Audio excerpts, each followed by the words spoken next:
Let's get ready to mortgage. He is the prince of programs, guru of guidelines, master of matrices. He puts the fun in funding. Please welcome Mark, Mr. Mortgage, I tell. All right. Hey, guys, it's Mark Eitel here, and you are listening to the Mr. Mortgage Show. And, guys, you are in the right place if you want to deep dive the data, go way past the headlines into the real stuff. Get your hands down in there, get them dirty, and walk away with the tips, the tricks, the strategies, the information, and the answers to your questions so you can make better real estate and mortgage decisions for you and your family. If that's you, sit tight because we have an awesome show lined up for you this week.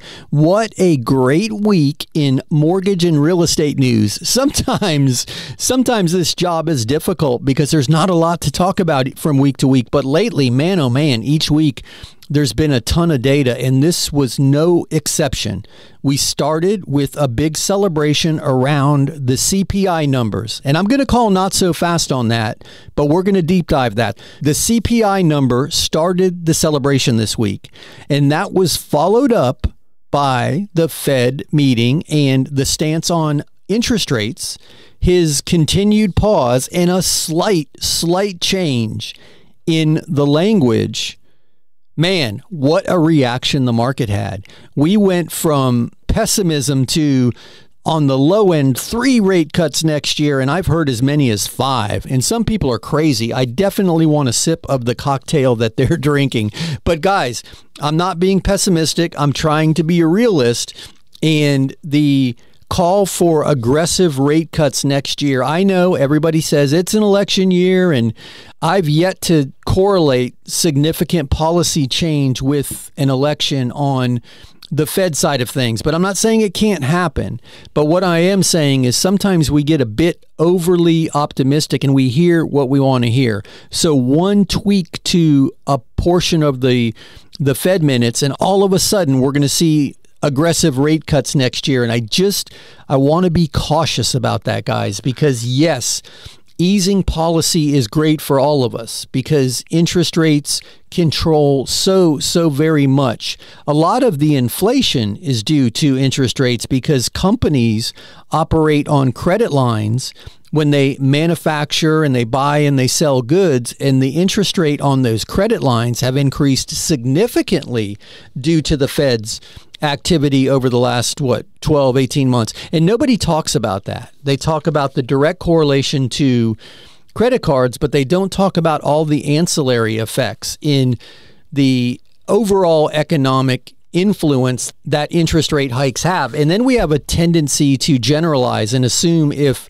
the Fed increases or decreases the overnight rate, that's going to have a direct impact on mortgage rates. And it's not. I mean, they're in the same parade. They're marching down the same street, but they dance to different drummers. So we saw that this week, guys. The Fed, his languaging changed, their stance changed. They kept the interest rates where they were. So no change to rates, but we saw mortgage rates pull back on that news and on the anticipation that we might soon be on the other side of this economic event and start to see some policy loosening, if you will. So interesting data around that. Let's back up for a minute to the CPI number, because headlines and the languaging around headlines always drive me crazy. This week was no different. We saw a 3.1 CPI number released, which means things cost 3.1% more this November than they did last November, right? We increased 3.1%.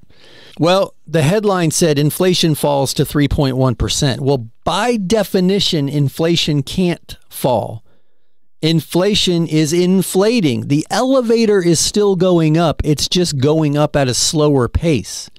But here's another place that gets no mention in the headlines. We're 3.1% over last year. What was last year in relation to the year before? The CPI number in November of 2022 was 7.1%. Woo, man, that is scorching inflation. Yes, down from the 9.1 peak, But guys, we're still year over year up over a historically hot inflation cycle. Now, I'm not being a Debbie Downer. I'm not throwing water on the celebration. We're moving in the right direction. But the Fed looks at inflation as one of the key benchmarks when establishing policy, right? He's been very, very clear. His goal is to get that number down to 2%. So 3 over 7 is a much different conversation than inflation falls to 3.1%, because as I mentioned, by definition, it can't fall. And why I'm saying this is, think about a fast moving car going forward. In order for that car to go in reverse, right? And in this analogy, that fast moving car is the Federal Reserve hiking interest rates. So he's been going in this direction at a fairly rapid pace. The goal is to back it up, right? We want that car to back up. Everybody wants rates to come back down. So in order for that to happen, first the car has to go into almost a neutral mode, right? You coast for a second as you take your foot off the accelerator and you're about to apply it to the brake pedal. Well, that's where we've been. We've been in that coasting moment. Maybe there's a tap on the brakes with some of the language changing in the minutes of this week's meeting. But by no means is the car stopped and able to shift into reverse. You can't do it. The car has to decelerate and then stop and then go into reverse. So he can make those moves in anticipation of that. But that's the best analogy I can come up with. So if inflation is one of the key indicators, let's get through this holiday cycle. Let's get through the winter cycle before we start to celebrate and say, you know, ding dong, the witch is dead. All of a sudden inflation is over, because inflation is still here. And I don't know why we take food and fuel out. I mean, I do, but it always frustrates me because food and fuel are what hurts the most in the wallet of a lot of Americans when it costs $70, $80 to fill your tank and $300 or $400 to fill your basket at the grocery store. Man, I grew up in a household. It was my mother, my stepfather, my 3 sisters, and my stepbrother. We were the Brady Bunch. I couldn't imagine what it would cost to feed that household today. Woo, that would be crazy. That household would certainly be listening to the show and wondering where interest rates are going. So with all that being said, guys, the mortgage market did respond wonderfully. And we've seen over the course of the last 4 weeks, in anticipation of all this data, the mortgage rates start to move back a bit. We're much, much closer to 7, and in some cases in the 6s, when not too long ago we were in the 8s. So as I mentioned, different drummers, same parade. So it all is super, super encouraging data. But before you buy into all the TikTokers and all the Instagrammers who are out there dancing, telling you 5 rate cuts next year, a total rate cut of 2.75%. I saw one individual say, man, that's crazy. And I don't see any data supporting that. It's great if you're trying to encourage somebody to buy now and refi next year, but that refi opportunity might be a little bit farther down the road than you think. Ask anybody who bought into that philosophy 18 months ago, 12 months ago, hell, 6 months ago. So there's still great strategies out there. Interest rate buy downs, closing cost contributions, all of that stuff. I'm not suggesting otherwise. I'm just saying don't buy into the hype. It's great news. It's certainly a long time coming. Let's just sit tight and see what this really means for the interest rate environment moving forward. All right, guys, no more Debbie Downer, no more pessimistic Pete, because you hear the music, you know what that means? That is my cue. We'll be back in a few. Sit tight on the other side of this very short break. We'll be back with more of the Mr. Mortgage Show. Hey, it's Mark Eitel, host of the Mr. Mortgage Show, and I'm going to interrupt this commercial break to ask you for a favor. If you know any friends, family, coworkers, or the guy in front of you at the grocery line who's talking or thinking about buying or selling or refinancing real estate, I'm hoping I can count on you to help me spread the word, introduce them to me, to the team. You can do that by simply sharing MrMortgageRadio.com. That's MrMortgageRadio.com. Guys, it's Mark Eitel, NMLS 1929005. Now, back to the commercials. Welcome back to the Mr. Mortgage Show. Call us now at 855-462-7292. All right, we are back. My name is Mark Eitel, and you are listening to the Mr. Mortgage Show. Man, I am wound for sound, highly caffeinated, super excited to be with you today. We data dumped some facts in that first segment, and we are going to dive into any questions that you have today. And if you have questions or comments, just call or text 855-462-7292. That's 855-462-7292. That is the Anytime Hotline. And Jen is womanning the hotline, and she will get your questions on the air. If you prefer, just head over to MrMortgageRadio.com. That's MrMortgageRadio.com. Right in the middle of the page is a big orange button that says Get Your Questions on the Air. Just click that button, follow the instructions. Your question will pop up on our end, and Jen will read it on the air for you. Guys, we had an awesome time at the Red Devil Cycles Toy Run. We did a live broadcast from the Toys for Tots gift collection, all the Harleys, the bands, all of the cool stuff that was out there. We were super, super excited to be a part of that. And we did a recap show. So mixed in with all of the Mr. Mortgage episodes where we do the mortgage show each week is the Red Devil Cycles recap. So if you want to hear the other side of the team, check that out. So anyway, guys, questions are already coming in. I know we covered a lot, but again, I don't want to be pessimistic. I want to be cautiously optimistic, and we're here to answer any of the questions you have around the data we covered, or actually throw anything at me. Give me some music trivia. I'll even give that a shot. But I do know that we've got some questions back there. So let me throw it over to Jen, and we'll get your questions on the air. Hey, Jen, go ahead. Bella sent this question. I own my company but show losses on my tax returns. So I'm wondering if I can put myself on payroll and pay myself a salary and issue a W-2. Would this help me be classed as an employee? Hey, Bella, this is a fantastic question, and clearly you've done your homework.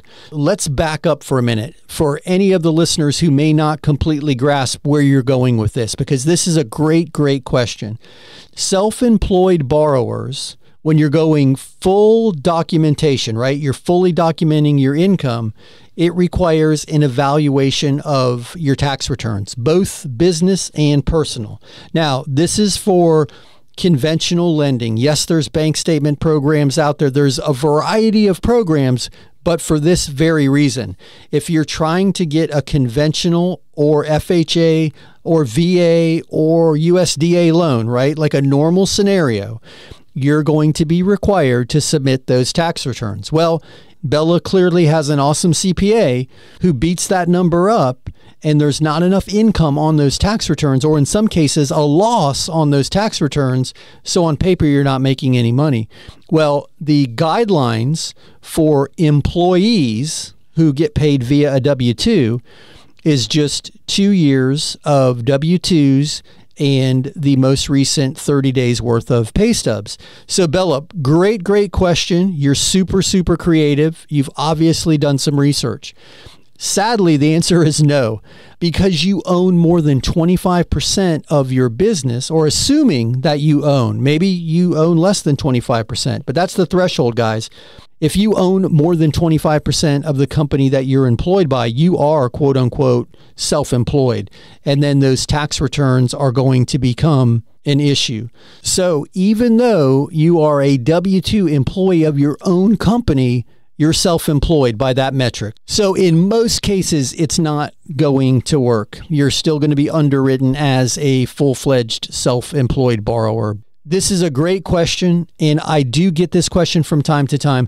I do want to encourage you, though, that, and I say this all the time, guys, there are several write-offs that you take as a self-employed individual that can be added back into your tax returns for income calculation purposes only. And a lot of people get frightened by that terminology. They think it's going to require them to refile their returns and then suffer penalties and additional taxes. I'm talking about just taking the tax returns, going through the returns, and looking at some of the deductions and see where those add backs can be applied when underwriting the file. Because a lot of times, guys, the deductions that you take to reduce your income tax can be added back and you can still qualify using those tax returns. So I always recommend first to allow us to do a self-employed income analysis where the calculations are actually run through the underwriting and we say, okay, this is the monthly income number based on these tax returns. If we can approve you with that number, you're good to go. You are quote unquote fully documented income, which will give you the best interest rate, the best program, the best down payment options available. Then from there, you can start backing up and having additional strategies. Maybe there's a 1-year tax return program. Maybe there's a bank statement program that requires only 1 year or 2 years. So we start that hierarchy of down payment, interest rates, and we work backwards from there to see if there are additional programs available. But again, Bella, great question. You get the creative question of the day. I'm going to throw that out there at the very start of the show, the first question, because clearly you've thought this through and you see that the guidelines for a W-2 employee are different. So I just want to thank you for that one. We don't get a chance to talk about it, but guys, 25% ownership is the threshold where you are then going to be treated as self-employed. So I hope that helps somebody out there. I did want to deep dive that just a little bit to give you some context and possibly get your wheels turning. So, hey, here's an analogy that might help. I use this one a lot. So the perfect mortgage application is like a stool or a chair. I like stool for some reason with 4 legs, right? And those 4 legs consist of your income, your assets, your credit, and the 4th leg is the property, right? The property's appraises, it's in good shape, the whole 9 yards. So you've got 4 legs. If you have all 4 of those legs, you've got a wonderful likelihood of this being a smooth process and you getting approved without an issue. But we all know a 3-legged stool will stand. I don't know that I want to jump up on that 3-legged stool and change the light bulb. It's not as solid as that 4-legged stool, but it'll stand. So if you have the assets and the credit report in the property, but the income documentation is a challenge, well, there might be a loan program that'll work, the bank statement loan. There are even some no-income loans. There are a lot of other criteria that have to be met, but my point is 3 of those legs can often get you a standing stool. If your credit is not as good, but you've got great income and great assets, you're likely able to overcome the credit issue. So I'm saying all that just to encourage you to start the process. Let somebody do the self-employed income analysis for you based on your tax returns. And that'll let you know if that leg of the stool is there. Because if it is, then you might be off and running. So great question. I appreciate that one. Anytime I get to use one of my crazy analogies, I appreciate it. Hey guys, you hear the music? You know what that means? That's my cue. We'll be back in a few. Sit tight on the other side of this very short break. We'll be back with more of the Mr. Mortgage Show.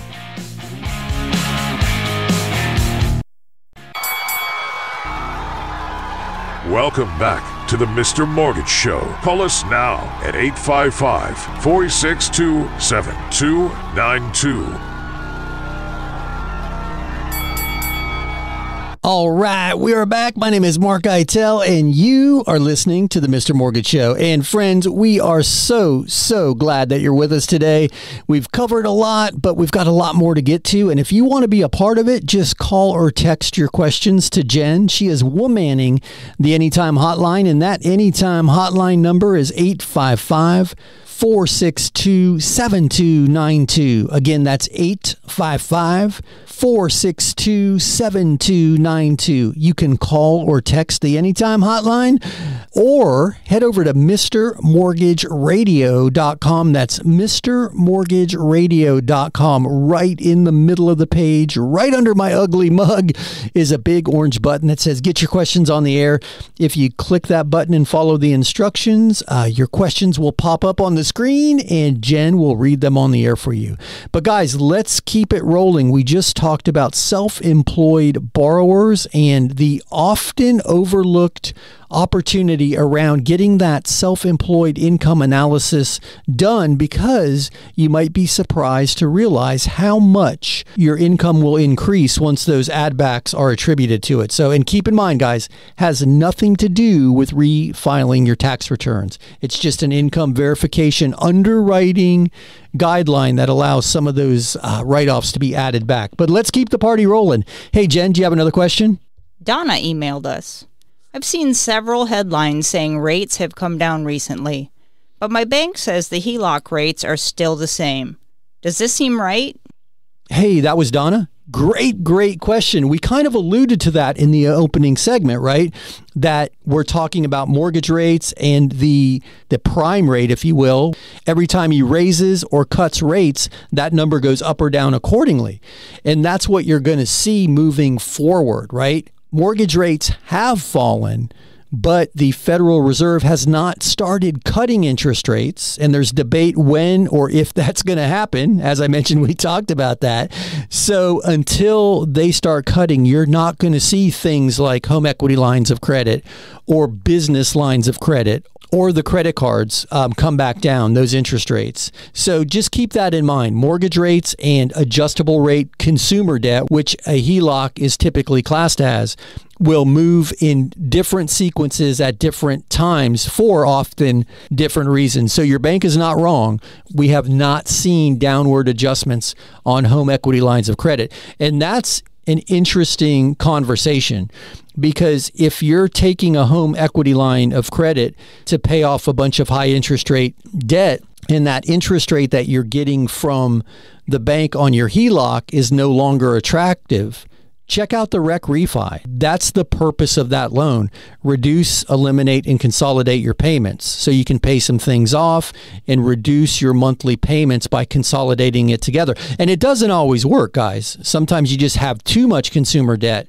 But a debt consolidation refi, or the rec refi, is often a great strategy just to give yourself a little bit of relief each month when you're trying, or in some cases, a lot of relief if you're, drowning in debt, if you will, and you've been waiting on the Fed. Because as I mentioned, that moving car doesn't slam into reverse, and it rarely backs up as fast as it's been going in the forward direction. So I don't think the Fed is going to undo everything that he's done, and certainly not anytime soon. So check out RECREFI.com. If there's any interest or you have questions, just call or text us. I'll be happy to walk you through it. But that rec refi might be an option if that's the case. So the other place we're seeing a lot of interest in equity lines right now is pulling some of that equity out of your property and then using it to go buy an investment property.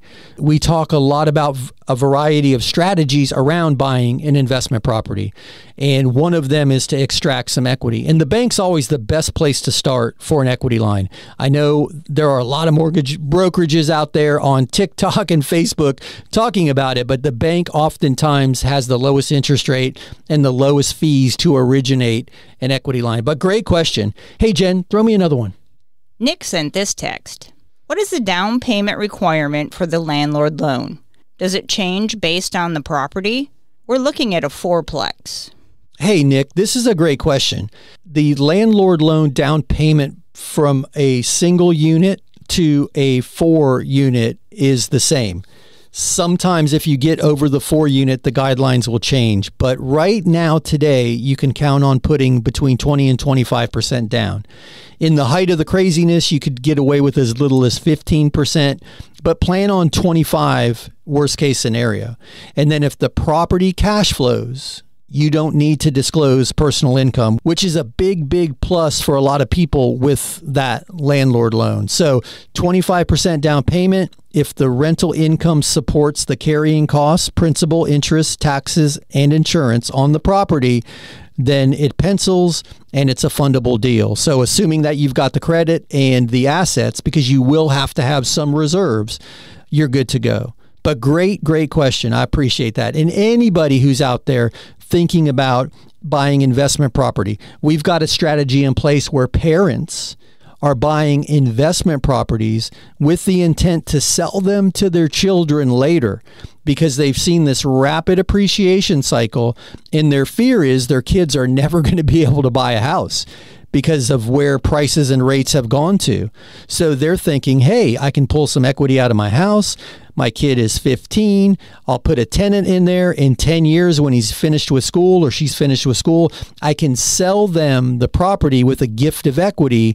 And basically, you're putting their first home on layaway. And we even call it that. We call it the first home layaway program. Because, guys, you know I have to name everything. Sometimes it's cheesy, but I have to name everything. So an equity line is a great jumping off point for something like that. But brilliant question.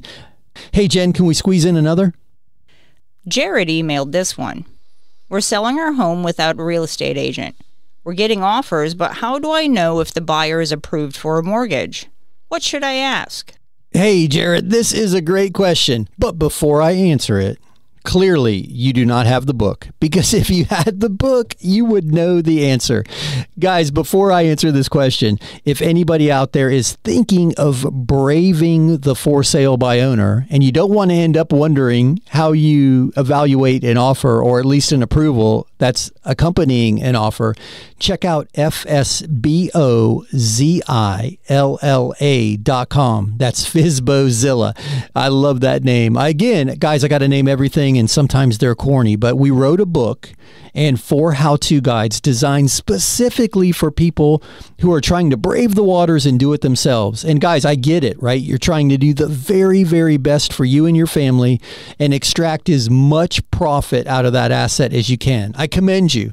And that's why we designed the program. Guys, there's no cost, there's no fees, there's no catch. Check it out. You can download the book. It all speaks for itself. FSBOZILLA.com. Now, Jared, back to your question. After the PSA, now I get to answer your question. So you're going to want to request the pre-approval from the lender or mortgage brokerage that the buyer or proposed buyer is using for their financing. And in that approval, there are some key things you want to look at. You want to look at the interest rate that they're approved for and check it against the market rate. Because if somebody's approved with a 5% interest rate and market rate is 7%, well, they're probably not approved today. So check the interest rate against market. That's the first thing. The second thing is depending on how detailed the approval is. Well, let's hold that off to the third thing. The second thing is look at the loan program type and make sure it's compatible with your property. If you're selling a condo and somebody's presenting you an FHA approval, that might not fly only because not all condo associations are approved. And then lastly, I would make sure it's an approval and not a pre-qualification, because the approval will have required some verification of documents. And then if you get a bona fide AUS approval to look at, call me and I'll walk you through it, because it's complex and there are a couple of key things you can look for to ensure that it's a rock solid approval. Thanks for that question, Jared. Hey guys, you hear the music. You know what that means? That's my cue. We'll be back in a few. Sit tight on the other side of this very, very short break. We'll be back with more of the Mr. Mortgage Show.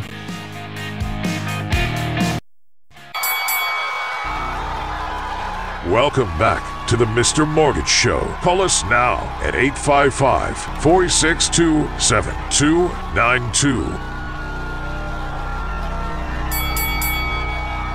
All right, we are back. My name is Mark Eitel, and this is the Mr. Mortgage Show. And you heard the man. If you have questions, you can call or text 855-462-7292. That's 855-462-7292, affectionately known as the Anytime Hotline. Jen is womaning the hotline, and she will make sure your questions hit the airwaves. Or if you prefer, you can head over to MrMortgageRadio.com. That's MrMortgageRadio.com. And right in the middle of the page is a big orange button that says Get Your Questions on the Air. Just click that button, follow the instructions, and Jen will read your question on the air for you. But hey, speaking of Jen and speaking of your questions, I know we've got a couple over there, so let me throw it her way. Hey, go ahead, Jen. Walter has this question. Is there a maximum loan amount for a reverse mortgage? We own our home outright, and it's worth approximately $3 million. We'd like a $1.5 million loan. So, Walter, this is a great question and very, very timely because there are a lot of headlines about the recent loan limit increases from the FHA for the reverse mortgage product. Now, it's a little bit deceiving because the loan limit on this program has been increased to $1,148,000. But here's the thing. That's the maximum amount that FHA will insure for the reverse mortgage. Now, keep in mind that the reverse mortgage balance typically grows. Your obligation is going to increase because it doesn't require a monthly payment. So unlike a typical mortgage, when you see the loan limit, you can borrow up to that loan limit because you're then paying it down. With a reverse mortgage, your projected remaining lifespan, which is calculated on a mortality table based on your age, where you live, all of that goes into the underwriting guidelines. The interest rate, the value of the property, you've got plenty of value for this to work, but the challenge is you can't borrow $1,148,000 because next month you're going to owe more than that, and the loan has exceeded the limit. So you're likely to get far, far less. Again, you're in a unique situation because you've got a load of equity, right? You've got $3 million in equity. So the equity in the property is likely to protect the investment, but the FHA loan limit guideline is going to be exceeded. Even though the equity protects the investor, it's going to exceed the insurable loan amount that FHA has for HECM refis. So usually in an environment of $1 million max loan, they might be comfortable with a $500,000 loan amount because they're going to forecast over time for that loan amount to grow. So, Walter, I hope that helps, and I'd love to encourage a conversation. Connect with us off the air and let me get a better understanding of your goals, and I can take some time to explain exactly how the program works and where you're hitting the limitation. If you choose, call me because I'd love to chat with you. If not, if this makes sense, fantastic. But if it sparked a question for anybody out there, connect with us and I'll be happy to help if I can. Great question, Walter. Thank you, sir. Hey, Jen, throw me another one. Shelley used the website. I'm getting divorced and want to buy my own house. Do I have to wait until we're officially divorced? I'm asking from the mortgage standpoint since we own our current home together. Okay, now I think I understand. At first I was a little confused, but I let Jen finish the question because, complete data in, oftentimes you get a better result. If I'm understanding it correctly, your question is around the fact that you currently have a primary home that you own with your husband, soon to be ex-husband, and you want to purchase another primary home. So I've got a ton of questions. Who's going to end up with the current home? Because if he's going to end up with the current home, then my strong suggestion is that part of the divorce decree or divorce settlement agreement has him refinancing the property solely into his name. I say it all the time. Quitclaim deeds are fast, they're easy, but if you own the debt, you should also own the asset. So if the divorce decree is allowing him to take over the property, he should refinance the property into his name so that you're no longer on the debt nor on the asset. Now, to answer your question, Usually in this circumstance, there's a 1 or 2 page document that the attorney can draft that will allow you to purchase a primary residence now, but he'll have to waive his marital right to that property. Assuming everybody's playing nicely and he'll sign the document, there's typically a 1 or 2 page document, depending on if your attorney charges by the word, that will allow him to waive his right to that property, which will then allow you, assuming you qualify, for the primary purchase now. And a lot of people do this because it's easier to get divorced if you're already separated versus fighting every night under the same roof. So I hope that helps. This is a common question in this circumstance, and we've seen it accomplished often with this 1-page document. So if you need any further information around that, just connect with us. I'll be happy to help any way that I can. Hey, Jen, throw me another one. Julio called this one in. I'm retired and just my pension and Social Security. I have some cash and would like to buy a rental property. Will my lack of income be a problem? Me and Julio down by the schoolyard. It's been weeks since I've tried to work a song into an answer. That was the best I could come up with. Who was that, by the way? Me and Julio down by the schoolyard. Was that Simon and Garfunkel? I don't remember. Guys, I'm not that old. I'm not Simon and Garfunkel old, but my mom did have a pretty cool record collection, and I heard some interesting music growing up as a kid. Anyway, this is a great question. This is why the landlord loan is such a popular program, because it has nothing to do with your income. You'll credit qualify based on your credit score and your assets, but if the income from the property supports the debt, you're good to go. And this works for anybody, guys. If the income from the property covers the principal, the interest, the taxes, and insurance, and if there's an association, it's considered cash flow positive. So assuming you have the assets and the credit score required for the program, your income is a non-issue. Great for self-employed people. Great for closing in the name of an LLC. Great for an individual or an LLC who owns multiple properties. Great for somebody who just doesn't want to, or in this case, because you're retired, can't document adequate income to support that additional debt. Guys, the landlord loan is a great, great loan program where we're leaning on the income generated from the property to support the debt. If it pencils, you're good to go. Great, great question. Hey, Jen, can we squeeze in one more? Angie has this question. My dad told me to get 3 mortgage quotes. I have them, but I'm not sure what I'm looking at. What should I be looking for to make sure there are no hidden fees or surprises? Guys, this is a great question. So I would look at the interest rate. I would look at the loan origination or broker fee section to see what you're paying for that interest rate. And then this is a big one, guys. I would look at the monthly payment, but more importantly, the monthly payment breakdown. Make sure they're quoting a real number for taxes and a real number for insurance, because if you're just glancing at these and you're choosing based on payment alone, which is how 99% of purchase decisions are made. Hey, why is this payment lower than the other? I don't know. They had the best payment. Boom, I'm going that route. If those taxes and insurance weren't adequately disclosed, that payment could be deceptively low, and it's going to be adjusted upward prior to closing because it's going to be based on the real number, the real insurance number and the real tax number. And that information is easy to get, guys. If you need help with this, call or text, go to MrMortgageRadio.com, click on the fee sheet review button. It's free. It's easy. We'll look at all 3 of them for you and point out where you might be able to negotiate a better deal, or point out the one that's already given you a great deal, or maybe we can give you yet a better deal. So check out MrMortgageRadio.com and click that fee sheet review button. But look at those 3 places: broker fees, interest rate, and look at that monthly payment breakdown. It's easy to be deceiving around there. I would also look at the interest rate versus the APR because that will give you an indication of the amount of fees that you're paying. But man, here comes the music right when I was getting my a full sail of wind here.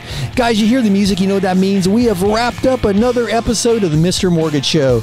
If you need us when we're not on the air, head over to MrMortgageRadio.com. All the stuff we've talked about today is there. All of the links and the buttons and the cool features, the mortgage rates, MrMortgageRadio.com. One more time for the kids in the back. Check out MrMortgageRadio.com. All right, guys. Jen and I will be back next week right here. Same time, same station. Have an awesome week.